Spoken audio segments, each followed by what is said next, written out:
आपको याद है दीदी का अपमान करने की, दीदी ओ दीदी ओ दीदी ओ दीदी हमारे मित्र और माननीय प्रधानमंत्री नरेंद्र मोदी जी खुद ही कर रहे थे। इतना मजाक उड़ाने की कोशिश की दीदी ओ दीदी ओ दीदी करके, और बगैर बात के, बगैर कोई इश्यूज के, बगैर किसी विषय की गहराई के इतना बोलते गए।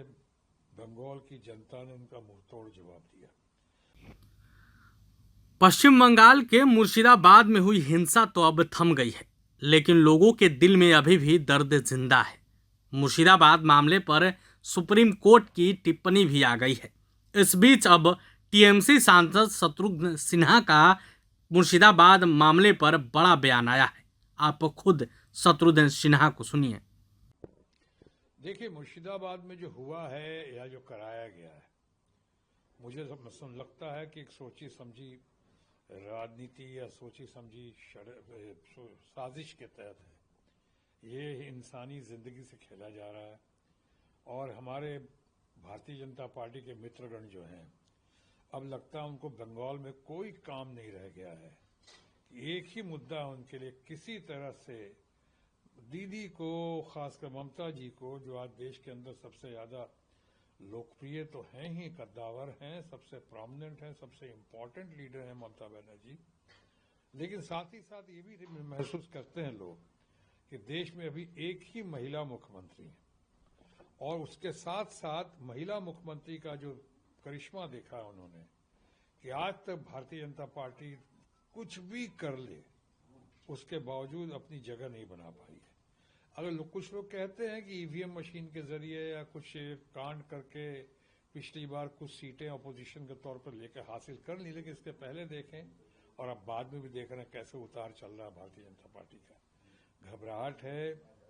ये पहले शुरुआत की इन्होंने, अगर आपको याद है, दीदी का अपमान करने की, दीदी ओ दीदी ओ दीदी ओ दीदी हमारे मित्र और माननीय प्रधानमंत्री नरेंद्र मोदी जी खुद ही कर रहे थे। बड़े ताज्जुब की बात थी कि इतने बड़े गरिमा वाले पद पे रह के हमारे मुख्यमंत्री प्रधानमंत्री जी इस तरह की बातें करते हैं कि इतना मखौल, इतना मजाक उड़ाने की कोशिश की दीदी ओ दीदी करके, और बगैर बात के, बगैर कोई इश्यूज के, बगैर किसी विषय की गहराई के इतना बोलते गए।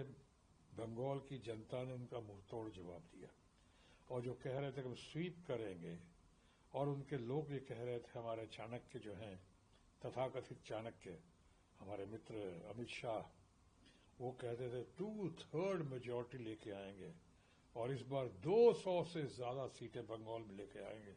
वो दीदी और दीदी ये तमाम मखौल के बाद 200 तो आई, लेकिन वो ममता बनर्जी जी की आई, उनके पाले में गई, उनसे ज्यादा, बहुत ज्यादा सीटें 200 से, और इनके परखच्चे उड़ गए।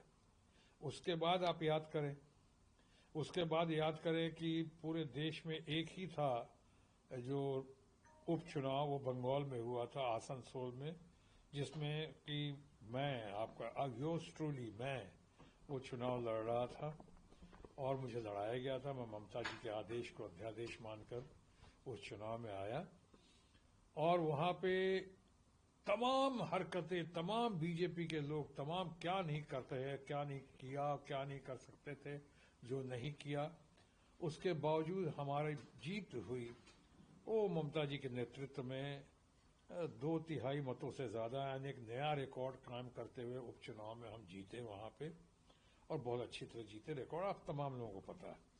उसके बाद फिर जब चुनाव आया तो संदेश खाली का मुद्दा उठाया। संदेश खाली में क्या क्या नहीं अपमान किया, क्या क्या नहीं कोशिश की, क्या क्या बदनाम करने की कोशिश नहीं की, तरह तरह के गलत वीडियो जाहिर के वहां पर जारी किए, वीडियो चलाया, ये करके कितना अंतोगत्वा क्या उनका भंडा फूट गया और वो सारे वीडियो उनके खिलाफ ही आ गए। लोगों ने बता दिया कि संदेश खाली में, और जो संदेश खाली की महिला इनकी उम्मीदवार थी, जो जीत, लोगों ने कहा कि हीरोइन बन के आ रही है, नहीं हीरोइन पॉलिटिकल मामले में, और जीतेंगी। अल्टीमेटली क्या वो खुद भी हार गई और चुनाव भी सारे हार गए। ये देखा। अब उसके बाद अब कुछ नहीं मिल रहा है। बिहार में चुनाव है और उसके साथ साथ सबसे ज्यादा महत्वपूर्ण बंगाल में चुनाव है। इसको देखते हुए उधर उन्होंने खोला हुआ है एक नया ड्रामा शुरू किया है मुर्शिदाबाद का। मुझे बहुत दुख है। ये जहां भी है ये मुस्लिम बाहुल्य अगर कोई सही माने में कहें तो मुर्शिदाबाद भी एक एरिया है, लेकिन आप देख रहे हैं वहां जो मृत्यु हुई है जो बहुत दुखद है, नहीं होना चाहिए। कहीं दंगा फसाद तो होना ही नहीं चाहिए, किसी की मृत्यु नहीं होनी चाहिए। लेकिन चल रहा है कि हिंदू खतरे में है। ये पहली बार सुन रहा हूं मैं। कुछ सालों से एक नया नैरेटिव पेश करने की कोशिश करते हैं हमारे भारतीय जनता पार्टी के मित्रगण कि हिंदू खतरे में। आप 100 करोड़ के करीब रहते हैं यहाँ पे, आप करीब 20-25 करोड़ रहते हैं यहाँ पे मुसलमान, हमारे मुस्लिम फ्रेंड्स या उनका मुस्लिम परिवार। अब आप वो उनका तो सुनते आते थे, पहले उनका सुनते आते थे कि सो वो मुस्लिम इस्लाम खतरे में है चाहे मुस्लिम खतरे में। अब यहाँ चल रहा नया नैरेटिव कि हिंदू खतरे में। क्यों खतरे में है भाई? आप सर्वधर्म समभाव के साथ अगर हम चल रहे हैं, समाज को चला रहे हैं, अब बंगाल को आगे बढ़ा रहे हैं, या पूरा देश चाहता है कि सर्वधर्म समभाव हो, ये भावना होनी चाहिए। उस बीच में आप क्या नैरेटिव दे रहे हैं कि साहब इतने मुसलमान मारे गए, इतने हिंदू मारे गए। हिंदू नहीं मारे गए, मुसलमान भी नहीं मारे गए। सबसे पहले भारत माँ की संतान मारे गए, हमारे अपने लोग मारे गए।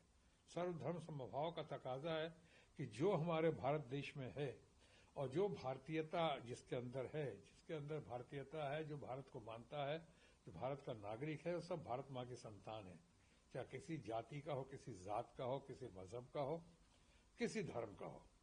अब वहां पे नैरेटिव को हम जानते हैं जो भी हुआ बुरा हुआ। अभी तक खबर जो आई है कि दो लोगों की मृत्यु हुई है, और 2 अगर मृत्यु हुई है, अगर उनकी भाषा में कहे तो 2 अगर हिंदुओं की हुई है तो एक मुसलमान भी मारा गया। कितनी जगह आप सुन रहे हैं कि एक मुस्लिम मारा गया लड़का? आप सिर्फ सुन रहे हैं 2 हिंदू मारे गए। ये क्या मतलब है? 2 हमारे परिवार के सदस्य मारे गए, 2 हमारे बच्चे मारे गए, 2 भारतीय मारे गए हैं, लेकिन आप कह रहे हैं 2 हिंदू मारे गए, और फिर ये नहीं कह रहे हैं कि अगर 2 हिंदू मारे गए तो एक मुसलमान भी मारा गया। जख्मी इतने लोग हुए, बहुत मुस्लिम भी जख्मी हुए हैं, बहुत हिंदू जख्मी हुए हैं। और उसके बाद आप जब जो लोग पकड़े जाते हैं उसमें से ये भी सच है, इसको दबाया जा रहा है क्योंकि हम साफ हिंदी भाषा, वहां लोग बंगाली भाषा वाले ज्यादा रहते हैं, और जो लोग पकड़े गए वो बहुत साफ भाषा में, उनको बंगाली भी नहीं आती, और लोग पकड़े गए हैं। तो क्या इसके पहले साजिश नहीं? तो क्या कहूं कि ये जो है कहीं बाहर से लाया गया लोगों को, या बाहर से बुलाया गया लोगों को, या बाहर से आए हैं लोग, ये इस जघन्य कांड में शामिल होने, उनको शामिल कराया गया है। ये बहुत दुखदायक है, बहुत चिंताजनक है। बीजेपी आप लोग के खिलाफ, आपके सरकार के खिलाफ जो है सुप्रीम कोर्ट तक कुछ लोगों ने पिटीशन डाला है, उसमें बीजेपी से रिलेटेड लीडर्स हैं। हालांकि कोर्ट ने साफ कह दिया कि हम इस पे कोई अभी फैसला नहीं देंगे, क्योंकि ऑलरेडी हमारे ऊपर बैलेंस का आरोप लग रहा है। क्या आपको लगता है कि सही में प्रभातखबर.com, विश्वास वही, रफ्तार नहीं।